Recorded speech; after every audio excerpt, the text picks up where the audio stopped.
Dan sekarang ini menjadi sasaran adalah teman-teman di Polri dan TNI.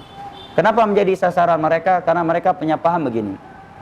Negara Indonesia, negara tagut. Karena hukumnya bukan hukum Al-Quran dan hadis. Hukumnya hukum Belanda. Dan Allah menyatakan langsung mereka bawa ayat. Sehingga sangat mudah anak-anak muda itu terdoktrin. Mereka bawa ayat Allah dalam surat Al-Ma'idah. Wa man lam yahkum bima anzalallah faulaika humul kafirun. Barang siapa yang tidak berhukum dengan hukum Allah, maka mereka kafir. Indonesia pakai hukum Belanda, berarti kafir.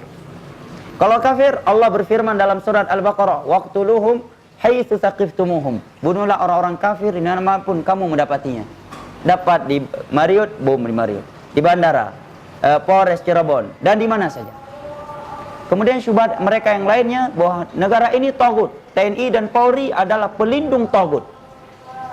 Maka kita harus membasmi TNI dan Polri terlebih dahulu karena mereka melindungi tagut. Karena kalau mereka masih berada di Indonesia, kita nggak akan bisa membasmi tagut ini.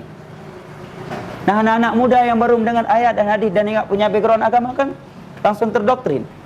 Apalagi anak-anak muda yang sudah pesimis dari rahman Allah, udah banyak maksiatnya, banyak maksiat membunuh, judi, zina, kemudian dicekokin, didoktrin. Ini kamu udah banyak kali berdosa, kamu harus mencari amalan yang bisa segera memasukkan kamu dalam surga. Kamu harus cari jalan pintas masuk surga. Maka didoktrin dengan seperti di atas tadi.